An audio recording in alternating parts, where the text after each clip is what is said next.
I wish I could be there with you all today and be there for my grandma, but unfortunately I'm in Australia and I'm not able to come over. It's very important for me to speak to you about her.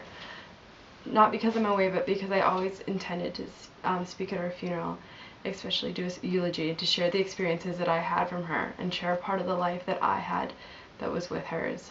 I was lucky enough to have a grandma that was very involved in my life. I have very few memories that my grandma wasn't in from childhood. We traveled countless times to Stettler, Alberta to visit her sister Elsie and our family there. And we spent many weekends on Pender Island going for long walks and beachcombing on the beach, and times at her house when we had roasts and Yorkshire puddings on Sunday nights. My grandma used to look after me when I was little, and one of my fondest memories is when she used to take me to Tots hockey. She would carry all my gear, my hockey gear and my stick, and drop it off at the mechanic's house on the corner, and then walk all the way down to my school, pick me up, and then pick up the gear again, and we'd catch the bus down to Surrey Rec Centre. Then she would have peanut butter and jelly sandwiches freshly made, and we'd have those for lunch before I went on the ice. She used to watch me play hockey and then hop back on the bus, and we'd be home again. I think back now about how extraordinary that was. I don't think I knew very many grandmothers that were in their early 70s that were taking their young 5-year-old granddaughters to hockey and hauling that gear with them. My grandma loved hockey as well, and it was always a passion of hers, watching my brothers and taking care of us.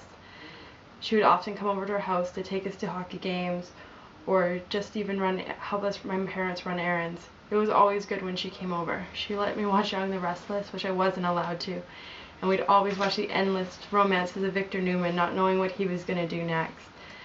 And she was always buying my brothers and I lots of sweets, especially jam donuts from the bakery. My brothers and I always looked forward to sleepovers at her house. She would take us down to the dollar toy store and let us pick out treats, and make us endless supplies of strawberry milkshakes on Sundays. We spent countless hours with her in the backyard collecting plums and raspberries from her patch. She was well known for her raspberry jam that she made fresh from her house just from her garden. We were always welcome at her house, and she taught me how to sew and play solitaire. She even attempted to teach me how to knit, which was a passion of hers, but unfortunately I never was able to learn. Instead, when I was living in England, and after many cold nights with my roommates, we realized that we desperately needed slippers, and she knitted 8 pairs and sent them over to England. And it was really nice being in England and looking down at my friends' feet and knowing that my grandma made them. And it was just a nice warm reminder that I had someone like that back home. My relationship with my grandma really grew when I was in university while I attended Simon Fraser University. I lived with her for about 3.5 years. She was a carer and nurturer foremost. Every day I woke up to eggs, bacon, toast, and extra pulp OJ. After being a year away from home, it was really nice to be at a house where someone was always taking care of you and making sure there was hot food in front of you, and especially lots of ice cream. Grandma's house was close enough to campus that I could pop home in between classes and catch up on Young and the Restless and watch the news with her. She loved her news. She watched it morning, dinner, night, lunch, 4 times a day.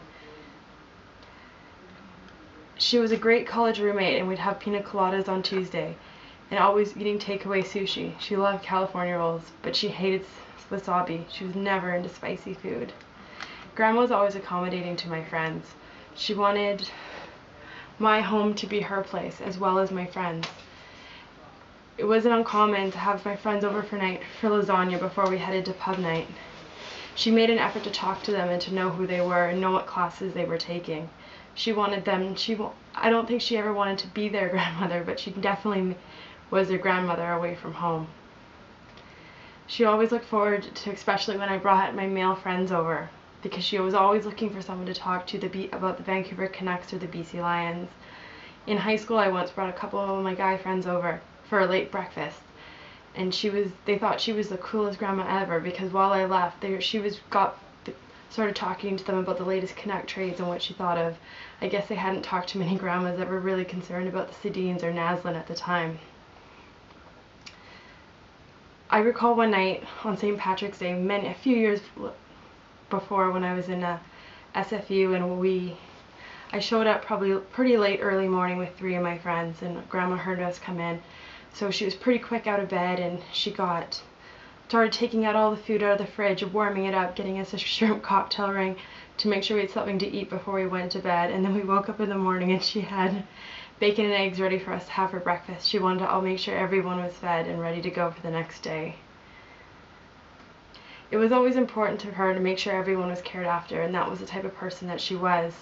After I moved to Victoria, I continued to choose to stay with her when I had friends coming into town. Her place was always where we stayed after concerts, or we had an event in Vancouver that we wanted to go to. She was always very welcoming to have my friends stay with her. And it was really nice to be able to have so many friends that knew my grandma. She loved to tease me about my special friend, only once calling Dan my boyfriend, who I've been dating for the last 5 years. She thought she was pretty funny to pretend that she didn't actually acknowledge it, but I think she was pretty pleased that I had someone. She was supportive of our relationships, mine with my friends, my boyfriends, as well as supportive of all the relationships that my brothers have had as well. She was always keen to speak about Carl as well, the love of her life. She loved him very much, and I can feel much better knowing that she's with him again. I was blessed to be her granddaughter, and I feel like a much better person for what she instilled in me. She was much loved, and she'll never be forgotten. She made my life better, and undoubtedly yours as well. I'm going to miss her immensely, but I know it's her time to be with Carl again, and I'm so happy for the time that I had with her.